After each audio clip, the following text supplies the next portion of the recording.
children of the night. What music they make. They're all gonna laugh at you. They're coming to get you, Barbara. What's that? I'm not gonna hurt you. I'm just gonna bash you a bit.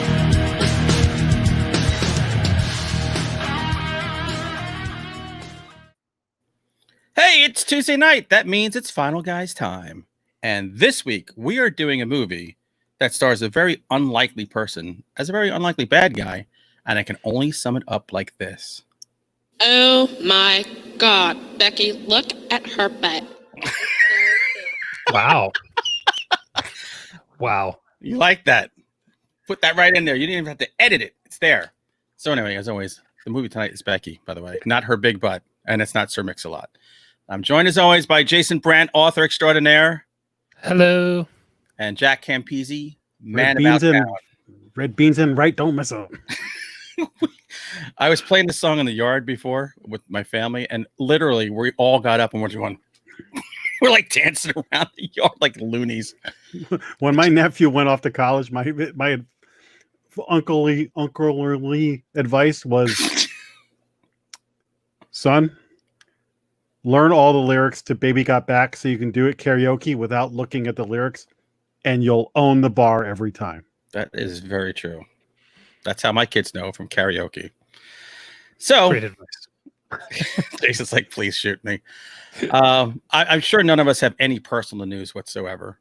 Never. Other than Jack's great shining shirt that he's wearing tonight. Give me the bat, Wendy. That is just tremendous. That's button-down shirt is just nuts.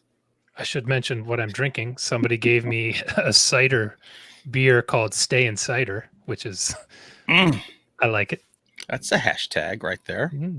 It's a good way to get in trouble now. Against that. Especially if you're Fangoria and Cinestate right now. Oh, boy. Apparently. Oh, so before, hopefully that's not in the news because I want to focus on good things, happy things. So Jack, make us happy. I have actual good news. First of all, this is rules. Oh, yeah. Oh, we forgot it. Well, it's only 160 episodes. Why should we remember how to do those? Yeah, no big deal. You want me to do them? Sure. All right, Jack, your words are Drive, Home, and Annabelle. Hunter, yours are Alaska, Nazi, and Alive. And mine are Gore, Kevin, and Alone. And the bonus words are Key, Dog, and James. Expect a lot of dog tonight. Thank you, Sheridan, as always. He always makes those great thumbnails for us, too. Where does he find these things? The fourth final guy who's never been on the show. The silent. All right, Jack, your turn. Okay. Ari Aster has started talking about his next movie. Ooh. And he said it's going to be a nightmare comedy. And it's probably going to be 4 hours long.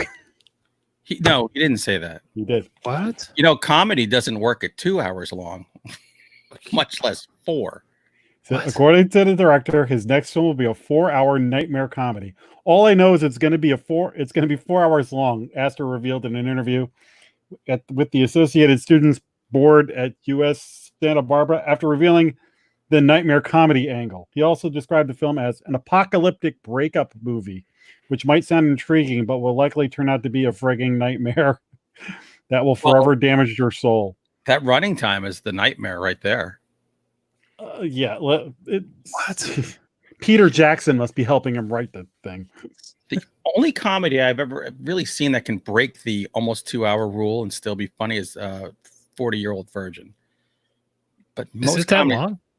Oh yeah, it's like 2 hours and 5 minutes or something. I love that movie. Yeah. I mean, look, the guy has earned our trust, but this is unexpected.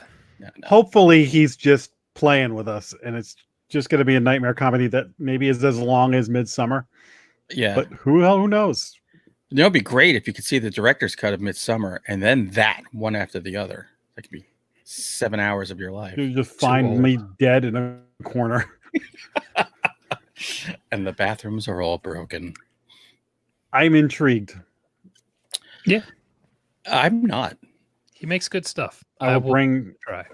I will bring several Gatorade bottles that I can pee in during. Oh boy, Because there's no way I'm going to make it through a 4-hour movie. I gotta hope this show is broken up and we're not friends anymore by the time it comes around. I don't want to watch that. Jason Blum Know him. has expressed interest in creating a Happy Death Day 3. Really? Of course he should, because it's a trilogy.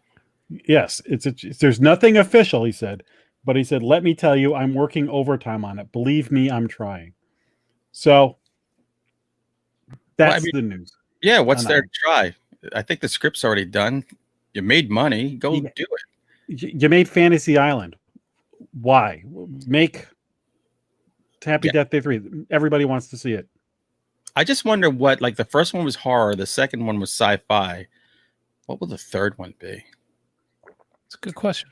The third one was like comedy, or the second was like straight comedy. It was comedy, but it wasn't horror at all. So it was leaned more into like the sci-fi side of things if you're going to go genre. So maybe the third one will be a romance. I'm surprised it's taken this long, to be honest, because didn't the second one make a good amount of money as well? Yeah. Who knows? Well, we'll see if it happens, but it's listen, in this content-driven time, I'm going to put money on it that it's going to happen.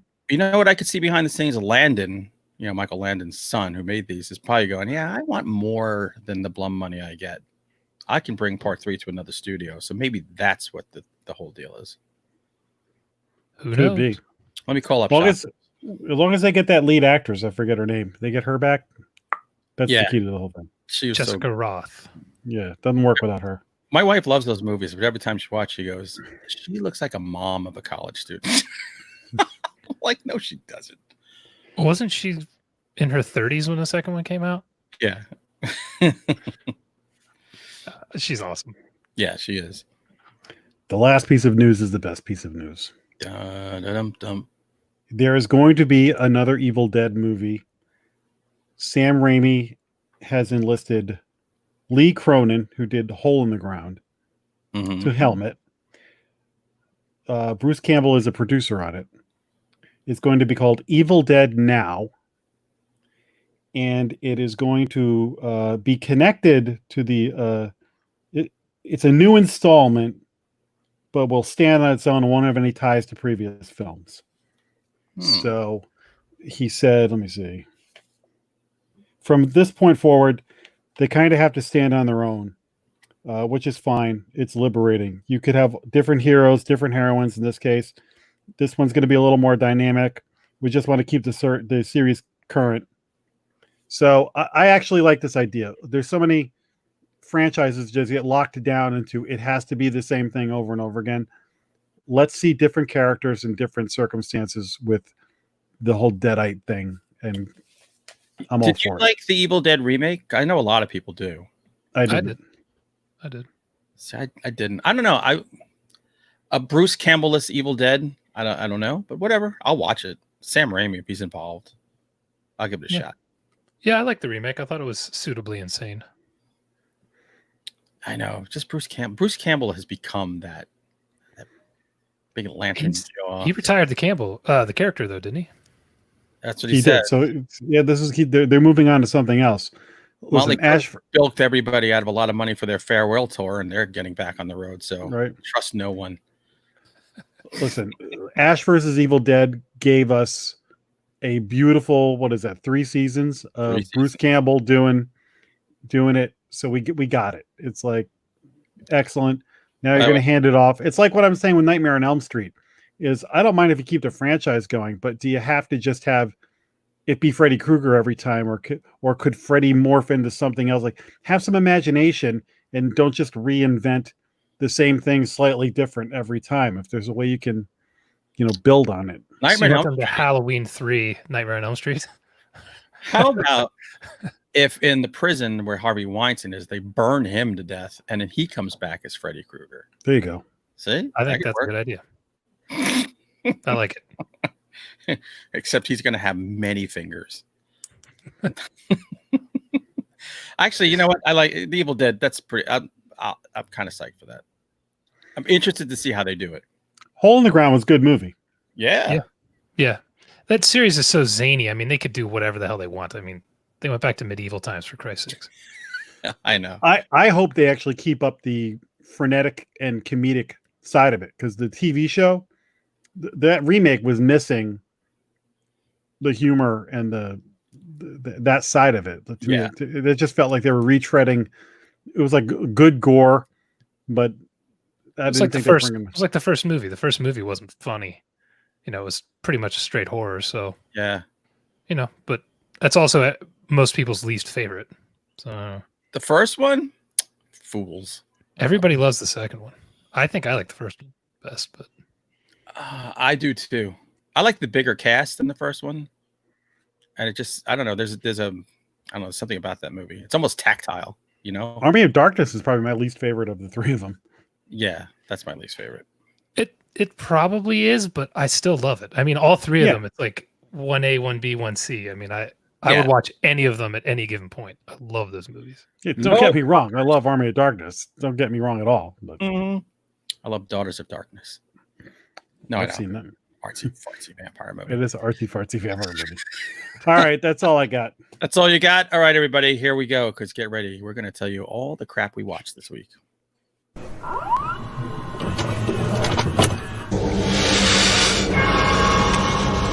We have such sights to show you. Well, we pulled Meyer from the lineup.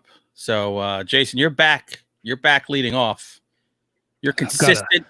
Because sometimes Tim looks like, I don't know, whether maybe he's holding the bat a little too hard. He looks like a deer in headlights. But, Jason, you always pull through. I just have so much garbage to talk to you about. You're gonna be actually, I've got some good shit this week. I've just got to get two things out of the way. I wonder what those are. I've done it. I'm through. It's over. My life is going to get back on track now. I have finished the Children of the Corn series. God bless you. Apparently there was a TV show or something. I'm not sure if it actually released, but I don't know anything about it, and I don't care.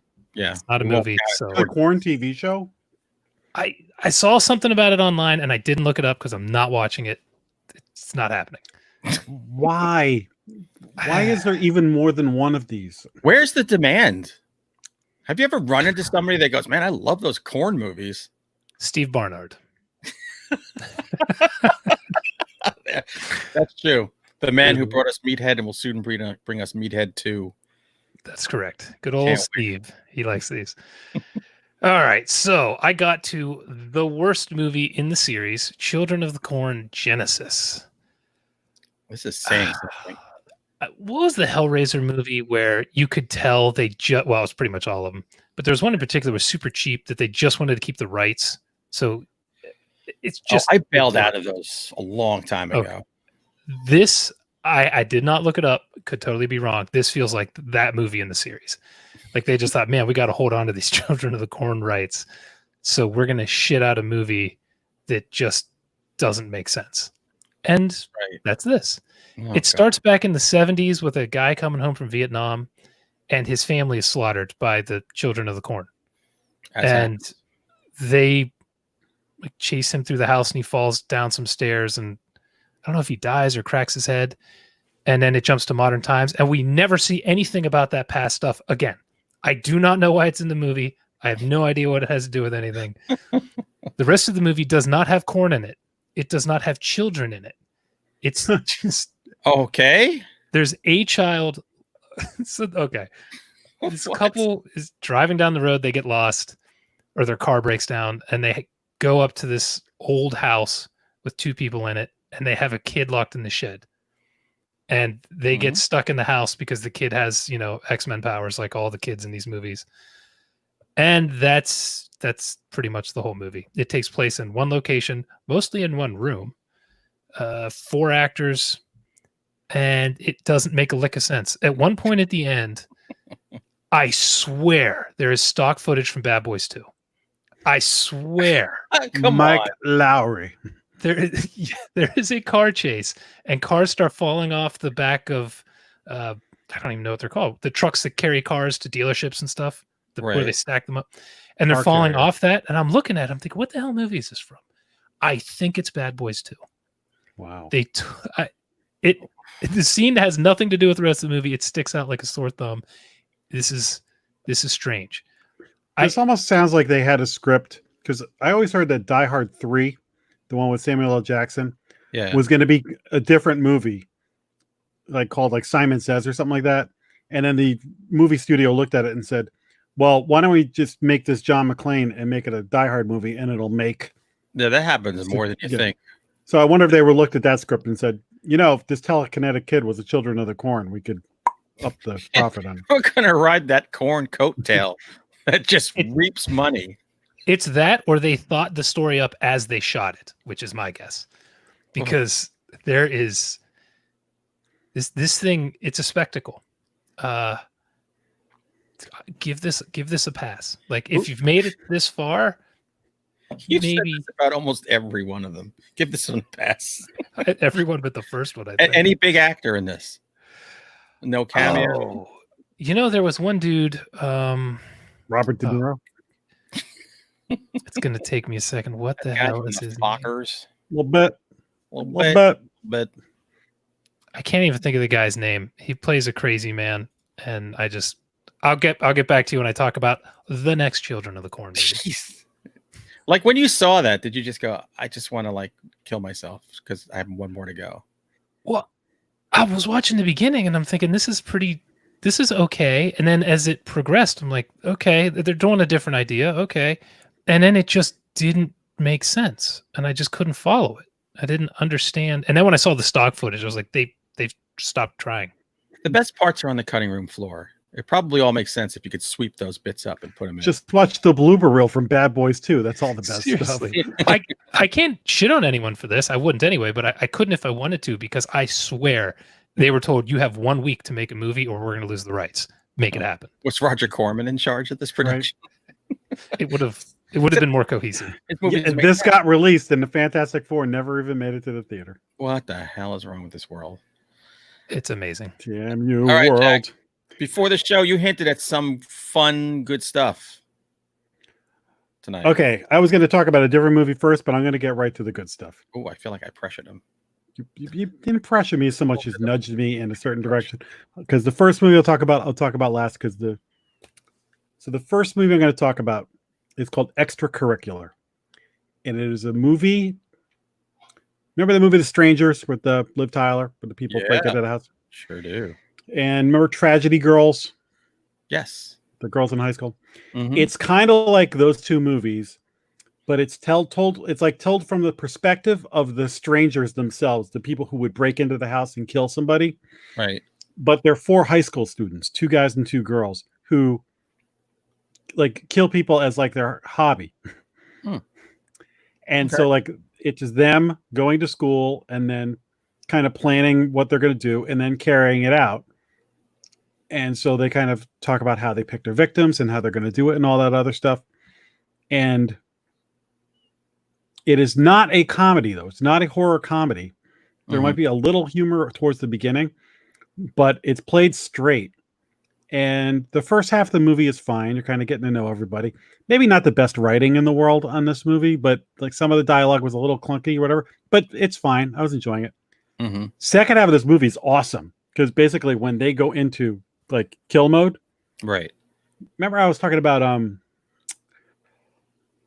We Summon the Darkness. I like that movie, but I felt like right when at the conclusion they should have hit the gas and they kind of took their foot off the gas. Right. This movie does the opposite. It doesn't smooth the corners. It doesn't. There's kills. There's stakes. There's an edge to it that I liked. Oh, cool. So the reason I watched this movie is because a friend of mine, who's another horror movie guy, suggested this movie, and I was like, Extracurricular, and I look it up. I go, okay, so I bookmark it. And then when I came back to work, and I was like, hey, I watched Extracurricular, and I started explaining it, and he's like, that's not the movie I told you to watch. I said, you said Extracurricular. He goes, no, I said extracurricular activity. I'm like, no, I said back to you, extracurricular. So he thought I was just confirming the first half of the name. I baited and switched again.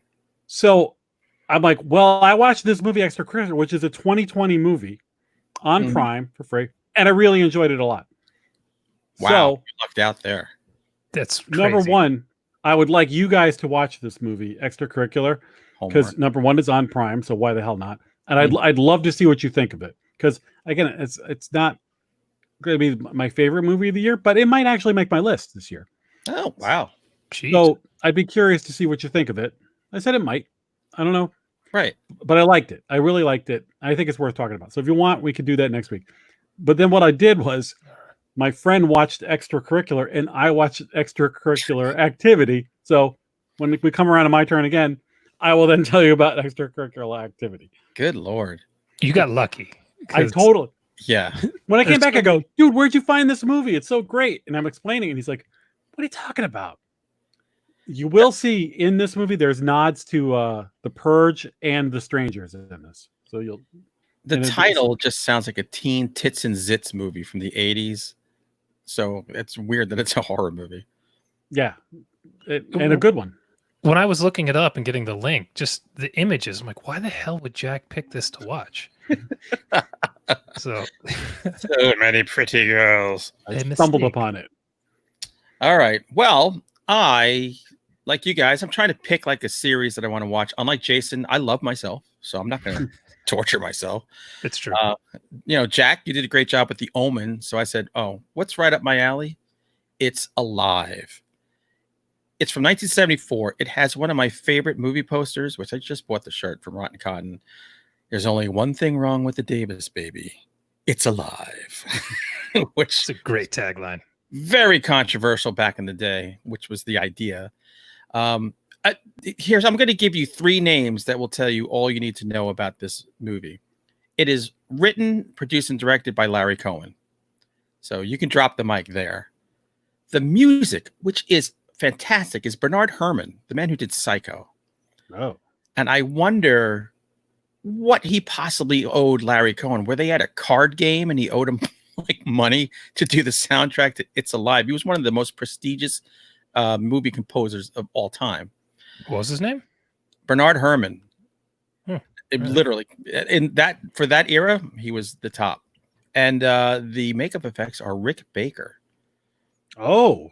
I didn't Rick know Baker's the man. Yeah. So here's the movie. The movie starts out with a middle-aged guy, Irish dude. He's played by an actual Irish guy. I got to get his name. Is that Michael Moriarty? No, he's in the third one. Because I saw you mentioning Moriarty. He was one of those video store classics. You're like, oh, Michael Moriarty's in it. Let's watch this, or Moriarty- let's not watch this. Yeah, he was a Larry Cohen. He was in about 6 Larry Cohen movies. So it's John P. Ryan. So he's in this, and his all excited. His wife is pregnant. They already have like a 10-year-old son, and she's going into labor. And they show like the perfect 70s thing. We're like, hey, see you later, honey. I'm gonna go smoke and play cards with the fellas. And he's kind of like waiting, and he goes, oh, I wonder what's going on with my wife. And he sees a guy staggering out of the delivery room, throat slashed, and he just passes out dead on the floor. So turns out this woman gave birth to a freaking monster. It's a giant killer baby that murdered everybody in the delivery room and now is out and about, and everybody is trying to find this baby to kill it. What my favorite part of this is, there's immediate buy-in. So there's no, oh, can't be the baby. It's not the baby. Right off the bat, cops know it's the baby. They tell the father it's the baby. Mother's going, I just want to see my baby. And it just goes from there. The father, he works at a PR firm. And of course, he goes right back to work. It's like, see you later, going to work. It tells the cops, well, if you got to kill it, you got to kill it. And he goes to work. And of course, they're going, well, we're a PR firm, and this is pretty bad PR that you're the father of a killer baby. That's also murdering people on the streets now. So, and there's a cop in this who is in all 3 movies. He's the one consistent person through all 3 movies. And his wife is pregnant as well. So he's leading the charge to find this baby, and the baby is making its way home. So this is the amazing thing about this. How does the baby know where home is? It's almost telepathic. it knows it's following its mom. Was it born in the hospital and then was taken home, or It was born in the hospital. When it came out of her canal, it proceeded to murder every doctor and nurse in the room, and then went out a window or something. That's what I'm getting at. So it had never been in the house, but knew No. how to get to the house. It knew how to get to the house. Look, if you're gonna buy a killer baby, It's got killer baby GPS. Yes, and he's got, when the baby point of view, it kind of sees everything kind of gauzy, makes weird noises. It's played straight. So there are no winks to the camera. This is played as a straight up, oh shit, this could probably happen. Maybe because everyone's smoking like fiends in this movie while they're giving birth to these babies. But the best part is at the there's a whole path that the father takes in this. The best part is at the end, when you hear the radio going, another killer baby has been born in Seattle. And you're like, and the music goes, da-da, and you're like, oh, fuck yeah. So if you haven't seen this movie, you have to fill that gap. And I will tell you if you need to see the other two. So here's the thing. This cover is one of the famous video store covers. Oh, yeah. I've never seen this movie. I'm ashamed. Hmm. So this is one of those ones that when I would come over your house, that if you had held up like It's Alive, I've been like, oh yeah, can we definitely watch it? It would have been one that I didn't remember whether I'd seen it or not. But as soon as you explained it, I'm like, unless I totally forgot, I don't remember. I remember the gist of what you're saying, but I don't think I saw this one. How many killer baby movies are there? You know what it is? Sometimes these movies, like you're watching it and you're like, I've never seen this. And then like something happens and you go, oh, I did see this movie. Maybe I only saw 20 minutes of it or something. But I will tell you, as a sneak peek, Larry Cohen did all three movies. I've only ever seen the first one, and that was in high school. Yeah, I mean, it was a video store darling for a while. It was like one of those, I got to see that. The great well done. 70s. Well done. It is on my list. God damn it.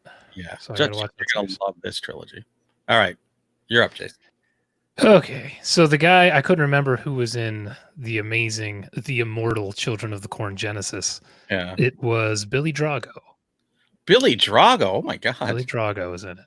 He doesn't seem super happy about it, but he's the best. Who's Billy Drago? I'm not good with names. Oh, let's see. You would know him from The Untouchables, Delta Force 2, Tremors, Hills Have Eyes.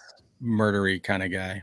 He's got a face. You would recognize him as soon He's as that guy. Yeah. Yeah, 100%. By the way, in a movie called Genesis, it would be great if like they had Phil Collins. They could have pulled that off. Anything.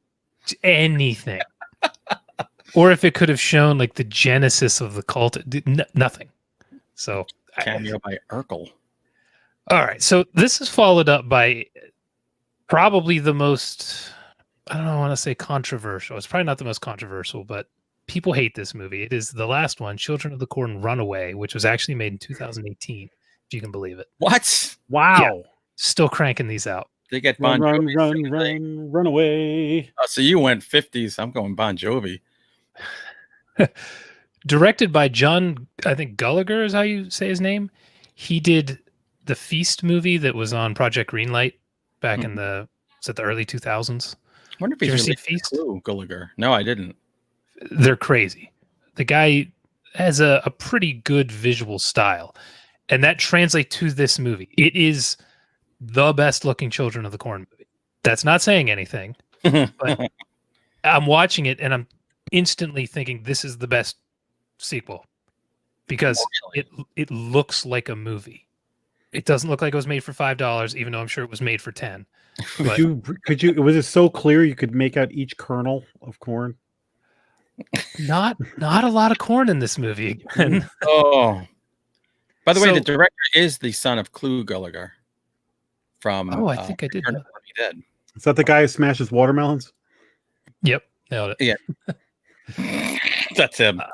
So this is one of the kids from the original cult escapes when she's pregnant instead of, sacrificing herself to He Who Walks Behind the Rose. And she's been on the run with her child ever since, who is now, I don't know, 14, 15, something like that. and their car breaks down in the middle of nowhere, and they end up having to live in this little town. She's good at fixing cars, so she starts working at a garage, but she's seeing these children around her all the time, and they're kind of closing in, and things are getting more violent around them. So it's a completely different kind of story than the other Children of the Corns. It's not this cult and all these. I mean, a little bit, but not. It's not like the others, and it's slower paced and less ridiculous. So if you're a fan of the Children of the Corn movies, you are not going to like this. I'd be willing to bet. But me, who did not like these movies, Any of them, I'm like, this is visually interesting. The end was not great. The story was not. It wasn't super tight. I mean, it's what you'd expect from Children of the Corn 9 or 10 or whatever in God's name I'm up to. Yeah. I think 10. So it's got all the problems you're thinking it's going to have, and it's not a great movie. But just watching it, I felt like I was watching a movie. I just couldn't believe it. The acting way better than the acting of the last 9 movies.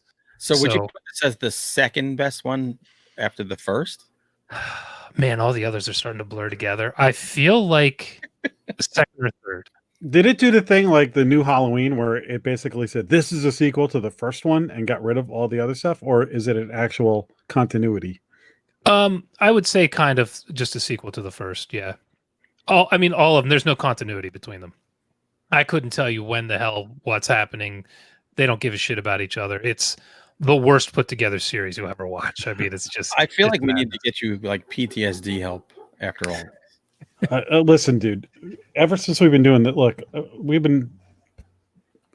Hunter and I've been podcasting for a long time about horror. We've been doing this for quite a while now.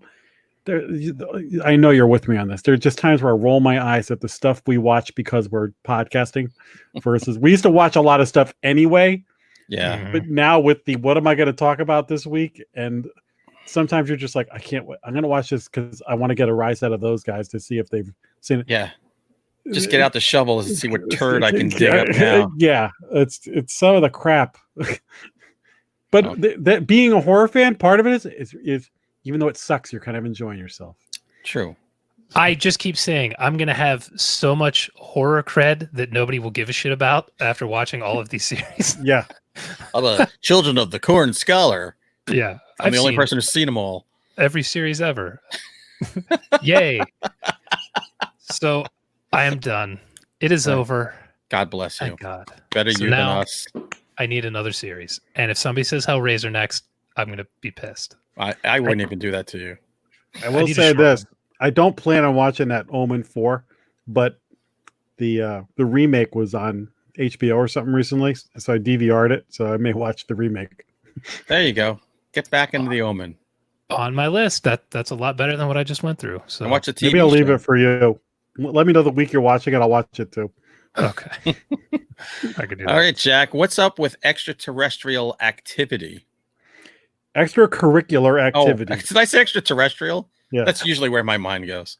So It's all about extracurricular activity, I think it's 2019, but it came out this year for all intents and purposes. It's not quite a horror movie. It's more of a murder comedy. And this one, you guys watch Veep? You ever watch Veep? You know the guy who plays Jonah, the that tall, lanky sleazebag. Yeah, he plays a detective in it, and it's all about this high school student who basically is brilliant and for money kills people in the school for other, like if your parents suck or there's somebody in your family you hate or whatever. He will kill them and make it look like an accident for you. I would have he's hired always him as a kid. Right. And he's always he's like kind of Ferris Bueller, and then he's always ahead of the cops and everybody loves him. Was he absent 9 times? He doesn't. The thing is, it's a humorous movie, but he's the least humorous part of the movie.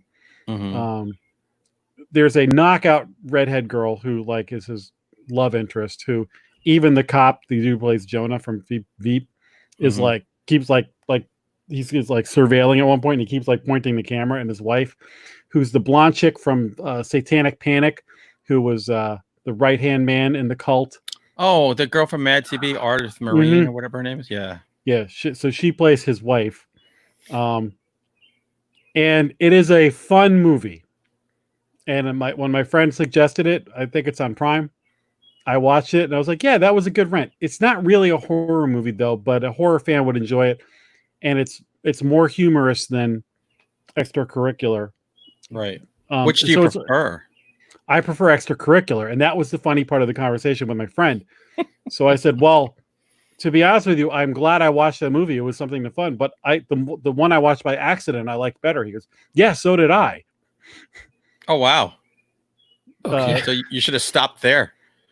So I'm saying they're both worth watching, but Extracurricular, especially if you're looking for a horror movie, is the better movie. So the one I watched by accident ends up being like the jackpot.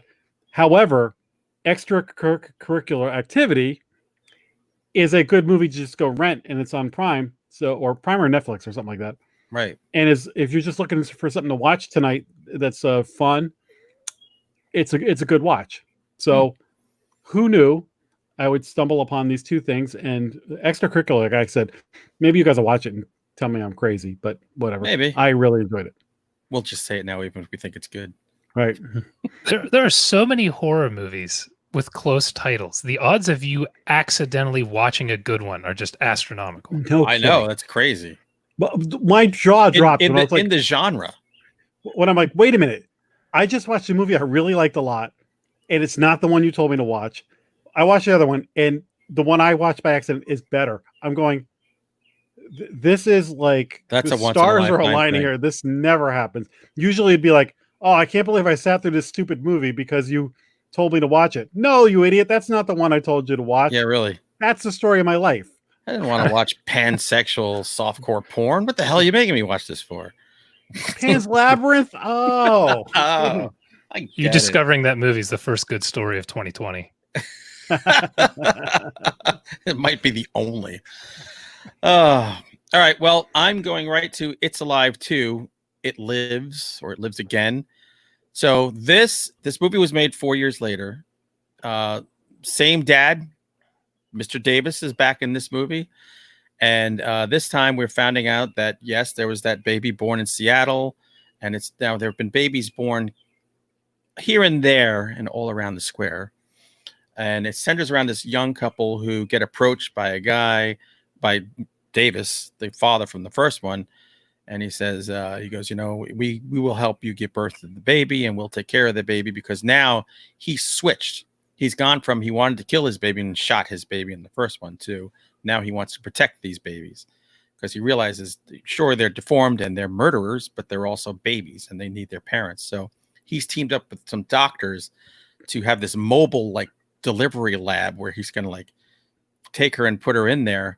But she goes to the hospital, and the hospital, I swear to God, there must be 500 police surrounding the hospital waiting to murder this baby the minute she gives birth. So the guy goes and he puts a gun on the lead cop and takes her out of the hospital. They get the baby in the truck.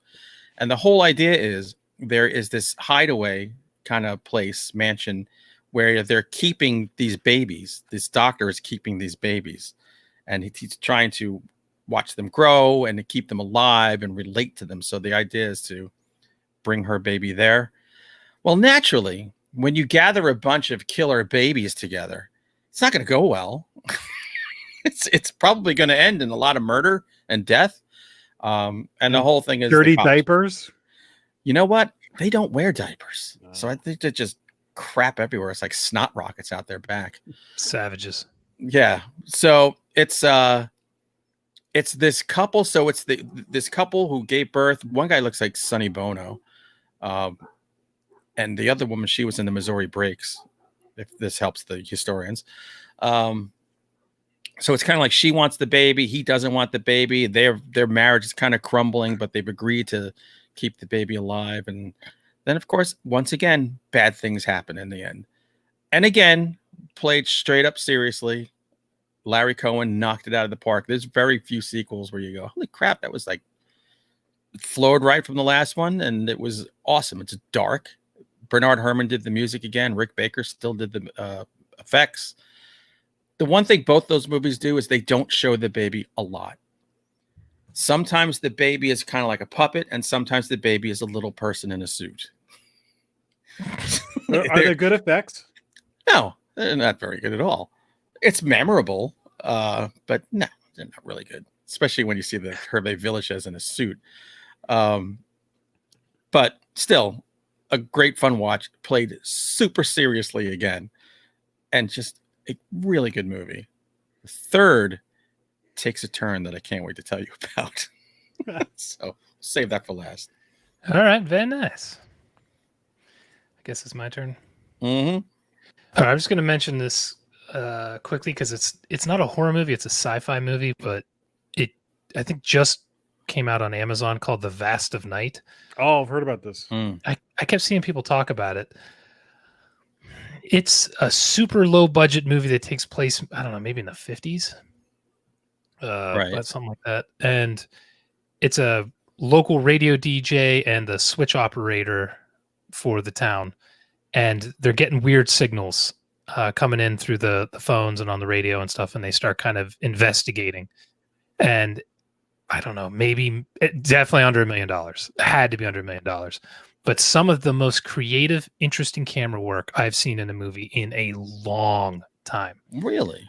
There is one shot in this that tracks the whole way across the town, no break, through a school in the middle of a basketball game, and keeps going to like a farm or something. It is so long and incredible. I rewound it a couple of times. I'm like, is there a hidden cut I didn't see? I don't think there is. I think it's just super, super impressive. Wow. It's very high level filmmaking for what they had in particular. I had very few complaints. I don't know if this will be for everybody, but for a snob like me, I really enjoyed it. The dialogue was hard to hear at the beginning, and I don't know if that was a function of their budget or these long shots they were doing, but you could hear everything that was happening in the background.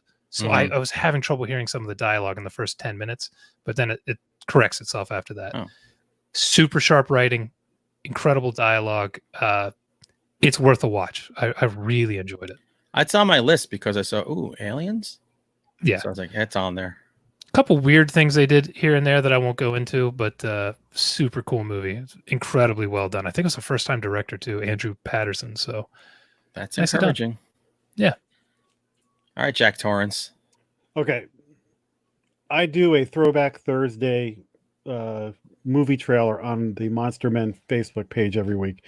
And in looking for old movies to post trailers for, I discover a lot of different things. And then also doing the news for this show, I surf a lot of pages. So I come across a lot of names of movies and stuff.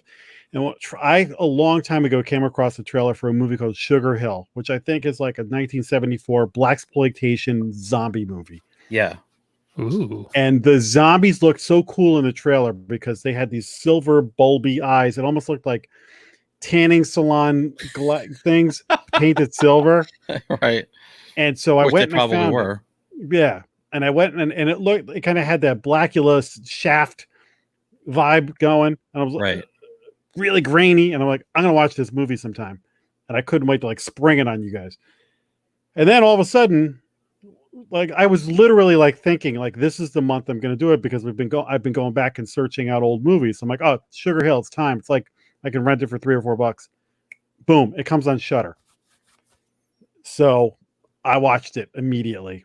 Right. Now, I understand that they might have mentioned, I haven't watched Horror Noir yet, but I think they might talk about this movie in that. I can't remember if they did or not. I don't remember. They talked about so many movies. Yeah.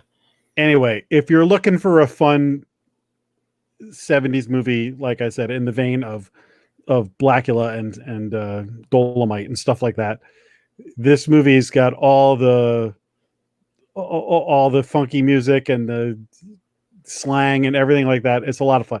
It ain't the greatest movie in the world, but it's a lot of fun. And there is a voodoo guy, you know, the voodoo guy from Live and Let Die, who was the 7-Up guy. Ha ha ha ha. Oh yeah. Coco Casa. Crisp and clean and no caffeine. No caffeine. That guy. Yeah. There is a discount version of that guy who every chance he gets is like going, ha ha ha ha ha ha. Like awesome. If you want to have a drinking game, you watch that movie, and every time he does the discount voodoo laugh you drink. Oh, I'm in. And it's voodoo zombies, and then she has like these voodoo powers, so like she can make a guy like stab himself and stuff like that. He's like, no, and then he does it. Like that. That So, sounds like fun. a lot of fun. So I would suggest watching this movie. It's like I said, you know what you're in for. Go ahead and watch it. Sugar Hill, not the Sugar Hill Gang. Not correct? Sugar Hill Gang. I don't know which came first, but Dunno. Sugar Hill Yeah. is If you're comparing it to Dolomite, I am in, because Dolomite was a freaking blast. Yeah, it Dolomite is killer. probably a step above Dolomite quality wise, Wow, and not as funny as Dolomite. that's all right. That's a horror movie. Dolomite. Oh, all right. I'm finishing out my trio with It's Alive 3, Island of the Alive. So this time, this movie is made 10 years later. Larry Cohen still wrote it and directed it. This time, it has his stalwart, Michael Moriarty. Yes. Karen Black is in this too. Ah. So it starts out in a courtroom, and Michael Moriarty is the father of one of these babies, and there's a trial going on with whether they should just kill the baby or whatever. It's a very intense court thing, and they wheel the baby in this cage. So they do a lot of people looking at the baby, and you hear the baby going like that, making its weird noises, and Michael Moriarty is fighting for the right for his child to live in his true fashion, where like he's just out of his mind. And then they tell him, well, you know, what you should do is touch the baby. Just touch the baby. So he goes to touch the baby, and then there's fighting going on with the lawyers, and it upsets the baby so much that this time, this child they're using stop motion stuff. Oh God. Fashion where like he's just out of his mind. The baby is buff as hell, and it just takes the bars of the cages and just pulls the bars open and just jumps at the judge. But Michael Moriarty soothes the baby, and by his interaction and keeping the baby calm, convinces the judge that what they're going to do with all these babies when they're born is stick them on an island and just let them live their lives on an island. Now, you might think that's cruel to do it to a baby, but these babies also are very big, very self-sufficient, and they grow very fast. And I think in the second one, they said that they could start procreating at 1 year or something ridiculous. Is this that island where that guy Jeffrey, whatever his name is, who died in prison, had his little sex island? I think Epstein? Jeffrey Epstein's Epstein? island. This island is far less dangerous than his. So the baby goes. Karen Black has divorced Michael Moriarty. He's trying to get back with her. She rebuffs him. And then the judge, this is 5 years later, the judge who sent the babies there, who said, I will protect the babies, and their island dies. And of course, these doctors want to go back to the island and just look at how the babies have grown and how they're adapting, or if they're all dead. So they hire the cop from the first two movies because he's the killer baby expert. They ask Michael Moriarty to go. Here's where the movie is awesome, because I swear to God, Moriarty is always looking somewhere else. Like the action's here, he's looking over there and smiling at something that nobody else sees. He's breaking into song. He's jerking the crank on every person and just trying to piss them off where they would want to shoot him in the face. So they get to the island, and the babies are freaking huge. They're like these giant, like, bodybuilders, and they don't like people going on the island. But his son is still alive, so I guess his son is kind of protecting him. And what happens is the babies eventually commandeer the boat they came to the island on. Michael Moriarty is the only one left alive, and they're telepathically telling him they want to go to Florida. Of course, most kids want to go to Florida. And Moriarty is just having these weird conversations with these babies, and he's just talking to nowhere.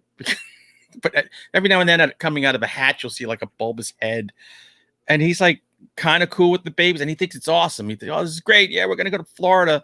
Until he finds out that the babies have been eating the crew that they killed. I guess that's the line that he draws. Not killing them, eating them. Eating them. Yeah, he was That's fine the with line. killing them. Oh, Yeah, okay. That makes his sense. reactions to everything is so. It's only he could make these acting choices, and to watch this guy do what he did, you're like, holy cow. It all ends with all the babies converging because they're going to find the babies know where Karen Black is. Again, their homing device. and it's all of them coming to this Florida apartment complex where everything comes to a head. And the very last minute in a car with him, Michael Moriarty, and Karen Black. I've never seen anything like it. I was like, oh, what the hell? Like the last minute ended on like this like 80s sitcom moment. I'm like, what? Anyway, it's the weakest of the three, but the strongest of the three. You know what I mean? I know exactly what you mean. So yeah, it's played far more for laughs. Moriarty is just chewing up every scene. It's just worth it just to watch this Looney Tune do his thing. So this is a great trilogy. I now need to own all these. I can't believe I don't own them. All right, I'm sold. Gonna watch them. Yeah, you'll dig it. I'm excited. It's a good palate cleanser after what you put yourself through. Well, the chat has already chosen my next series. Oh, I saw that. Ignore them. Do Wrong one that's turn. only 3. Here I go. All right, my turn. Yes. All right, I'm gonna just mention 2 things quickly, and then I'm done. You already talked about this book, so I won't go in depth on it. But I finally finished Dead Daughters by Tim Meyer, and I think this is the best book by him I've read. I haven't read everything, but this feels like he is really hitting his stride, and I'm glad I could say that here this week instead of kissing his ass next time he's on. That's right. This was really good. First of all, the idea is so killer. It pisses me off I didn't think of something like this. Just the thing that drives the plot is so good. Yeah. And I really thought he nailed the characters and everything. And I was like hooked into this book when I finally got around to starting it. So, man, if he keeps up this ascent, man, everybody's going to know who he is here at some point because he's doing a good job. Or we'll just drag him down into the muck with us. I like that idea better. Let's do that. Yeah, let's screw him up. And I wanted to mention a podcast that just started recently called the Bones Horror Podcast. I've been going on these freaking long ass walks every day, so I'm burning through podcast episodes like crazy, and people aren't putting any out now because of COVID-19 and shit. Right. So in the very first one, the guy mentions us. The host says, "What? Listening to us, I guess, is partially why he thought he could do it because we're so unprofessional." If we could do it for 3 years, you can do it for 40. It was hilarious. He said they're not as professional as other podcasts, but that's why he likes us. So, awesome. So if we had any, if our shittiness made somebody think they could do this, then good for you. And it's actually a really funny show. I have only listened to about an episode and a half so far. But I was listening to their Blair Witch episode, which is a newer one, and the guys are really funny. You can tell some of the guys are not horror guys, which makes it even funnier that they're having to watch the Blair Witch Project. So it's good stuff. So keep going, guys. It's good shit. And by the way, anyone who doesn't think we got our shit together, listen to like shockwaves when COVID-19 hit compared to what we do. We were trouncing them in quality. It's hard doing this shit remotely. Yeah. You know, it's funny though, because like when you do what we do, you listen to other, especially horror podcasts, with your fan ear and then your podcaster ear. And there's ones where you watch, you go, oh, they're so organized, they present so well, whatever. And there's other times where you want to jump through and be like, why the hell do you have a horror podcast? You have no idea what you're talking about. Can you even spell horror? Like, that's your favorite horror movie of all time? I want to smack you. Like, or you didn't know that they don't know something or whatever. And you're just like, there's times where I'm like, hell yeah, I'm a podcaster for horror. I know what I'm talking about. And there's other times I'm like, oh, yeah, we should really do that. That's really good. So I got to listen to this now. That's hilarious. Fuck those slick people. We answer to no one. They're just starting and they're not going through some of the growing pains we went through. So that's because we blazed the trail for them. Yeah, that's right. That's right. We're so polished. So good job, guys. Keep it up. All right. Jack, are you done? I'm done. Let's get to the main feature. Me too. It's time for the main feature. You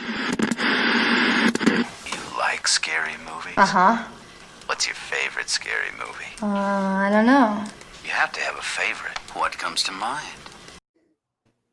When Jack suggested we watch a movie called Becky, and I saw it starring Kevin James, I said, are you out of your mind? It's the stupidest thing I ever heard of. But I said, I'll watch it. I'll keep my opinion to myself and I'll watch it. And we New all- releases equals downloads. equals more money we got to pay. True. That's why next week we'll do something free. So, Jack, you want to synopsize Becky? Becky is a troubled little girl. She's lost her mother. And she's going for a weekend away with her father, who she doesn't quite get along with. Played by Joel McHale, whom I love because I'm a big Community guy. 2 comedians for 1. He is dating somebody new now, which is not going down well with Becky. No. Who have I mentioned? She's a troubled little girl. She's played like Lululemon or whatever her name is. Lulu Wilson. Lululemon. She's sister to Zuzu Pedals. So they go to the lake house or wherever it is, the house in the woods. Right. Meanwhile, Kevin James is a neo-Nazi in prison who gets out of prison with other neo-Nazis. And they go to the house in the woods because there's something there that they need. And what unfolds is essentially Home Alone / You're Next with a little girl taking on neo-Nazis in the woods. That sums it up there, buddy. That's the movie. Sure does. And I like that you hit on Joel McHale and Kevin, because King of Queens, Community, it's got everything. You know, whenever I watched Doug Hefford in his uniform, I always thought, man, he'd make a good neo-Nazi someday. See, now I didn't watch a lot of King of Queens, so for me, he's Paul Blart. Oh, I still watch King of Queens constantly. I've never seen either one of those, Paul Blart or King of What Queens. the hell is wrong? Paul Blart is the Citizen Kane of mall cop movies. It sure is. It's the one and only. So it's long and boring, and you shouldn't watch it? In that sense, it's not. Did you ever see him in, was it Zookeeper with Rosario Dawson? No. I went to the theater to see that. But anyway, and of course, you've seen him in Grown Ups, right, Jason? Yes. Oh. And I've seen him in the MMA movie he did a couple years ago. I don't remember. Here Comes the Boom, maybe? I Oh, think that's what it's called. with Henry Winkler. What was that stuff he was feeding where he threw up? I don't remember. It's been like 8 years since Like I watched warm fish or something, and he threw up in the ring. Oh, so Jason, what'd you think of this thing? I'm very torn on this. I thought it was well made. I liked a lot of parts of it. But the thing I struggled with is a 13-year-old girl taking out these neo-Nazi badass guys who just escaped from prison by killing all the guards and rampaging their way to the house. And then with a ruler and some pencils, she can fight back. I really kept trying to turn my brain off of that as I was watching. And I succeeded at times and I didn't succeed at others. And I struggled with some of the stuff with her that I felt actually got better as the movie went on. Some things that I had problems with kind of were explained. So I liked it. I didn't love it. Okay. Because of that fact. Jack? I liked it. I don't overthink movies like this like some people do. Hey, I know now. who some people are. Anyway, But listen, this movie does not break any new ground. We've seen this before. But what you're looking for here is, does it entertain me tonight? And again, this may be a case of, we pay-per-viewed this because we have a podcast and we want to get it out there in a timely fashion.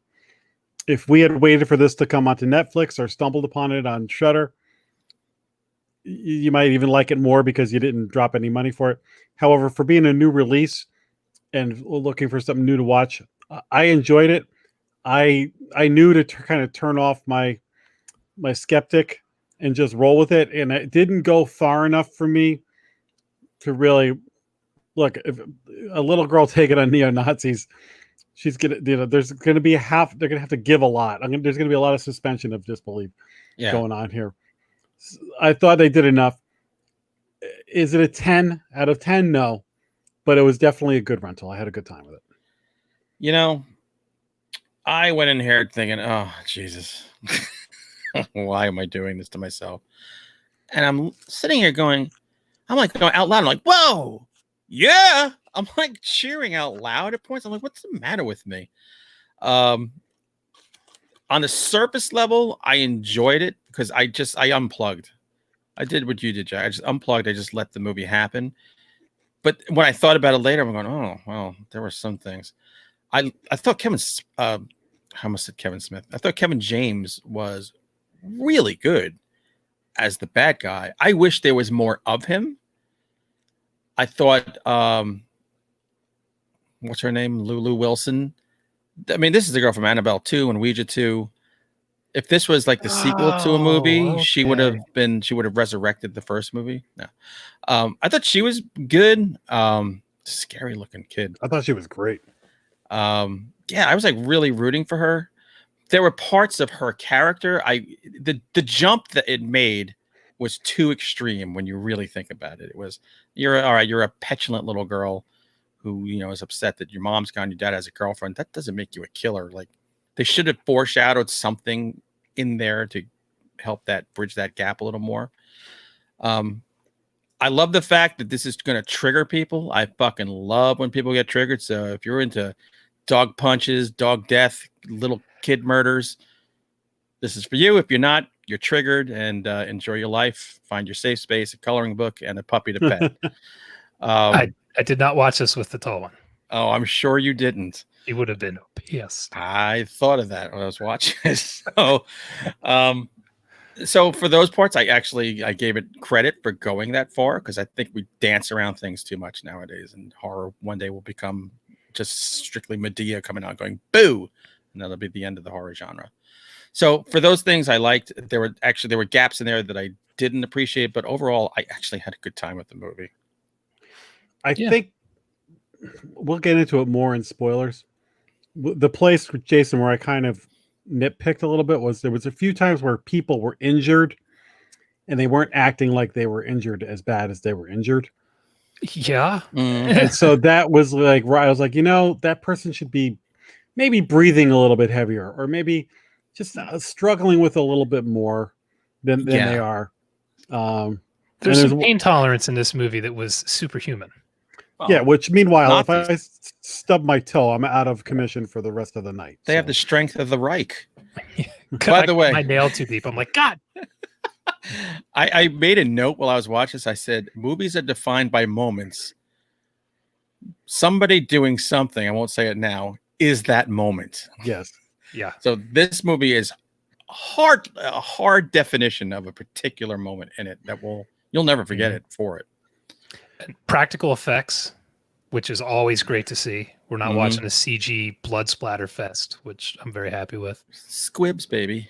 Understated performance by Kevin James, I thought was good. And yes, I agree. We could have used a little bit more of him. Yeah. He kind of takes a back much seat. More. But also Joel McHale, who usually plays sort of a cocky wise ass. Yeah. Didn't. No. They were all playing against their type, which was good.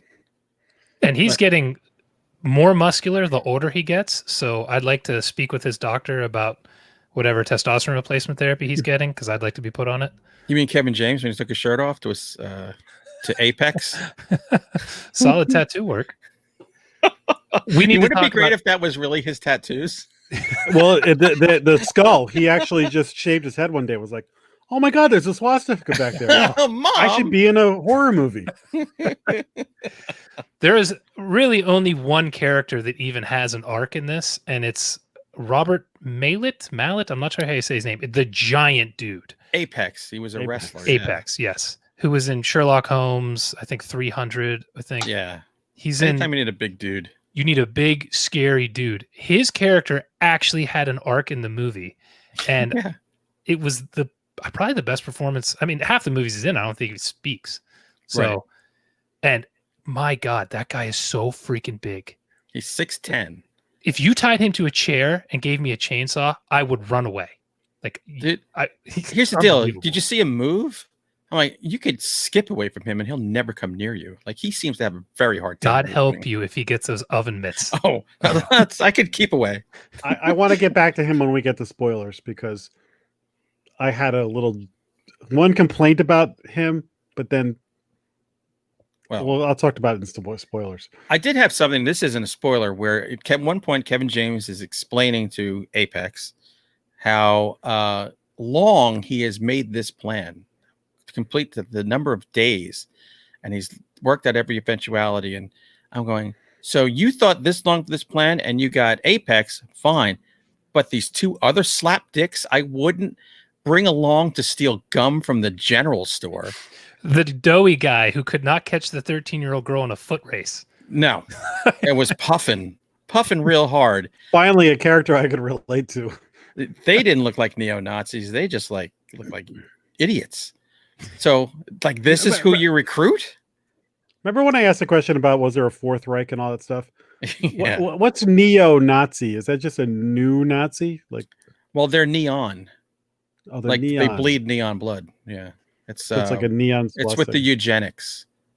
It's the blood thing. You know, I'm not up on my neo-Nazi nomenclature. I don't know. Are they? Yeah, are they neo-Nazis, white supremacists? Are they all the same? Like, what makes a person a neo-Nazi versus just a Nazi? Like, is it that Nazis were during World War II and neo-Nazis are after?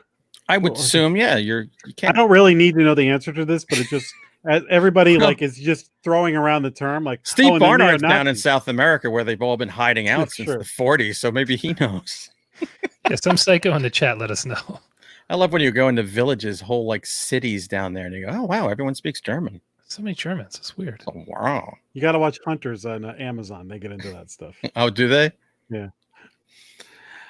All right. So, do we? I mean, look, we all, the two of us liked it a little more, but I still liked it. Yeah.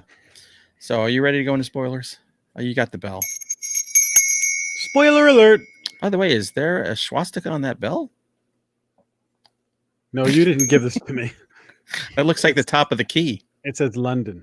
Keep that one way off camera. Come on now.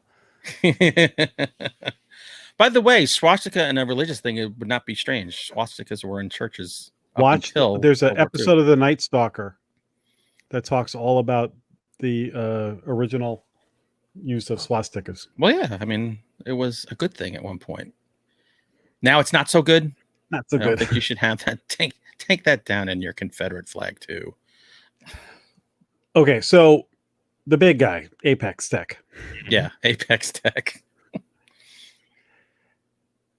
You could see his arc coming. You're like, okay, he's the thug with a heart of gold. He's regretting some of the things he did earlier in the movie. It felt awful convenient that he had the turn, like right when she is foiled and caught and should lose the battle, that he just kind of like, okay, let's go. And you're like, I'm like, that feels a little bit easy. They kind of hinted at that though, because they showed him another time that what he did to those children in that car had really fucked him up. I agree. Seeing her, man, the punch he delivers to her chest. Yeah. That was my problem. Just demolished her. Yeah. That was my problem. I'm like, so she's a pancake now. First of all, what kind of dog did she have? Was that a Rottweiler that she had? Cane Corso.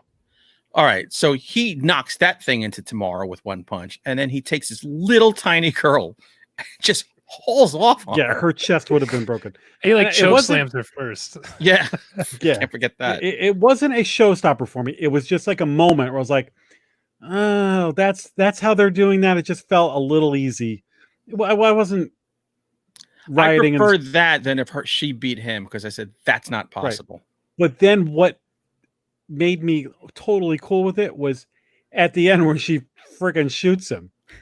Oh my god! And I'm like, okay, now I get it. Yeah. There was a scene when they're standing by the fire and she's got this super soaker of gasoline. Oh, it was awesome. And he says something, I don't want to hurt you. She's like, yeah, but I want to hurt you. And I was like, oh, I wanted to cheer. That was so cool. I'm glad you mentioned it, because this is what brought the movie back for me, was the end. Because, okay, I'm watching this whole time like, okay, this girl just stomped a ruler through a guy's throat, which isn't possible, but okay, I'll get past it.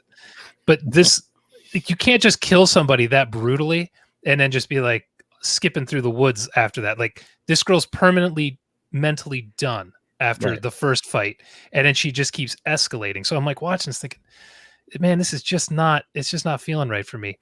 But the end, she's clearly a psycho. Like Yeah. she's not just a disturbed girl. This girl is going to be a freaking serial killer. Yeah, Anyway. forever and Which ever. both Kevin James and Apex both are kind of like saying to her, like, you're kind of nuts. Like you, like Yeah, Kevin Apex James, is going, you can stop now, you're young. Where Yeah. Kevin James is like, join us. join me. Yeah. Yeah. So seeing her at the end smiling as she has the key, Yeah. I was thinking, okay, that explains at least the mental aspect for me, how she managed to just keep going. The girl's a lunatic. Yeah. The guys who made this movie are the ones who made Cooties. Oh, I love Cooties. Yeah, Which and is so fun. as Boy, they love doing bad shit to kids. Yeah. What? I mean, Jesus. The over the top gore at the end of that movie, like the brain with the lawnmower and all that. That's where I'm like, oh, this movie just totally, like, any nitpicks I had with it, I was enjoying the ending so much with the gore. Right. But I was on another review I watched on this. I think that somebody asked the question: was her mother, her original mother who died, was she a Nazi or white supremacist? For two reasons. Number one, she says something like, "Oh, my mother wouldn't have liked you," to the black woman. Yep. Is that why she's saying it? And number two, Kevin James is looking for this key that has something to do with this brotherhood or whatever that he belongs to. Why was it in their house? Yeah. And she knew about it. Yeah, she had So- found it somehow. That part I didn't like. The like Pulp Fiction, I don't care what's in the briefcase. This, I kind of want to know why they're searching for this key and how I was kept waiting for some flashback to her mother telling her about the key, because this girl knew the value of that key, and it's still valuable. She has to watch her family get murdered and then murder them to keep it safe. Yep. So it's a major thing, and I thought that was kind of like lazy. Not Well, I wondered, diving are they into that. actually thinking about doing a sequel? See, yeah, I actually liked it that they didn't exactly explain why this girl's so crazy and why she refuses to give up the key. So I kind of liked all of that stuff, but it hadn't occurred to me that her mother might have been a neo-Nazi, and that's why I was there. That's an interesting thing. I like that. Yeah, for a period I kept going, maybe this is her brother. Like, is Kevin James her mother's like brother they never talked about? It was I didn't know. Yeah, I and it's actually hidden in got- a space where you would never look for something. So she knew it was there, right? Right. And knew it was valuable. I kind of like that they didn't tell you either, because it leaves it for conversation. So if they never make another sequel, there's always what was that key anyway? They never explained it, so Right. there's a legend to it. But I can see, like, maybe they could have given you a couple of more breadcrumbs on it. But I think if they tied it all up, the whole story itself would be tighter. But Yeah, whatever. for sure. You don't go see this for story. exactly, but it was a MacGuffin. So Yeah, it's a little more interesting of a MacGuffin because they actually explain just a bit. Like when she's asking, the girlfriend's asking what it's for, and he says something about it's going to unlock the potential of the races or something like that. Yeah. Like, what the hell does that mean? Is this some kind of Lovecraftian cosmic doorway? Like, what is that? Yeah. Or just money. it's Who the knows? fox with the MAGA hats. Hitler's Yeah. pajamas. Ton of guns. By the way, perfect. This is perfect timing to watch this movie. Yeah. I was like, Jesus Christ. There's protesting and riots, and here's this movie coming out. I balls to the studio who said, push it out now. Watch a little girl drive a lawnmower over Kevin James' head. Yeah. And let's get a lot of really terrible racial undertones in this. Did you ever see the movie Hannah with Saoirse Ronan? Yeah. Yep. So I mean, do they go in a direction where, she's a lethal killer? This girl looks like Hit Girl. She could be Hit Girl. Let me tell you something. Yeah. Hit Girl is one of the greatest characters ever. Oh my God. That first movie True. is In the first amazing. movie. You're playing Banana Split songs while she's killing everybody. It's just, and you know what? This movie gave me that feel a little bit. I was like, oh yeah, because that was my favorite part of that movie was whenever she was on screen murdering everybody. I Yeah. don't know what that says about me. I do want to mention something. I think you mentioned it, Jack. Kevin James' pain tolerance when his eye is hanging on his cheek Yes, is yes. legendary. He's just speaking normally. He's just like kind of talking shit to his guys. Like, are you having fun just sitting around? Even when this guy's trying to cut the nerve ending with kid scissors and he can't get it through. That was the funniest part of the movie. That pain would set you on the floor. Yeah. Instead, he's like, are you kidding me? And then does it himself. Oh, whoa. I don't like eye things, especially when it's out of your head. Oh my God. Cutting his eyeball off on a That was awesome. board. And then the mother who got shot in the leg, and then she's kind of just talking to the guy, and she gets up and is walking around. And I'm like, again, if I get sunburned on the tops of my feet, I'm like, I'm out of commission for a week. Hey, the love of your child, you do what you got to do. Get that strength, that adrenaline strength. Did you ever think that what's his name, Joel McHale, might not be dead and would get up towards the end? No, I thought he was dead.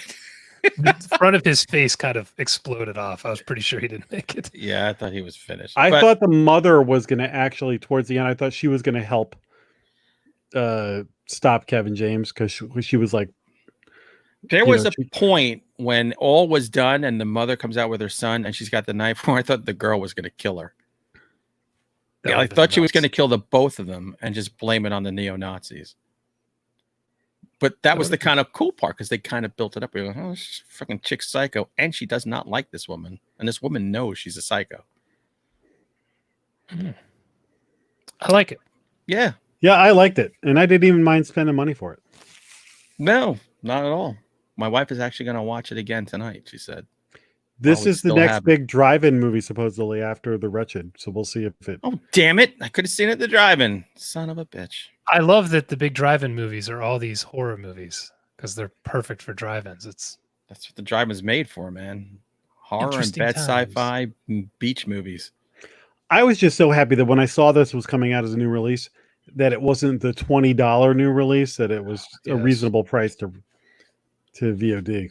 And just so you know, people, when you go see reviews online, just take them with a grain of salt, especially if they're mainstream reviews like Ebert and Roper or whoever the hell does them now. Ignore them because they're not one of us. Listen to the final, guys. Stick to your freaks. Your freaks are telling you what to watch. Google gobble. So, do we have anything else to talk about this movie? Should we lay this to rest with Kevin Smith's eye? I suggest seeing this movie. I do too. And then go watch. Oh God, what's the movie Hit Girls in? No, I can't even think of the name. Oh, you can't believe It's sad. Well, whatever.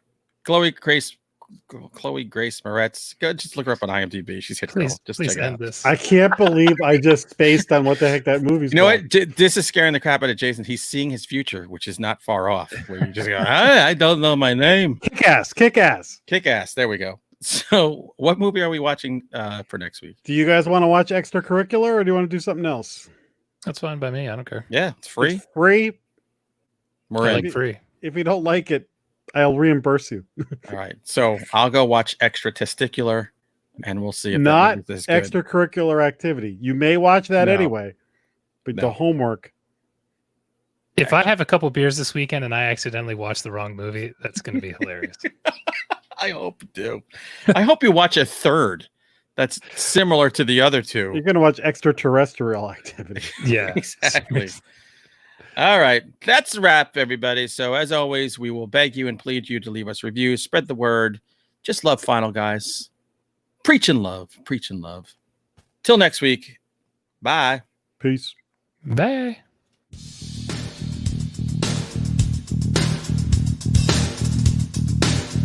Game over,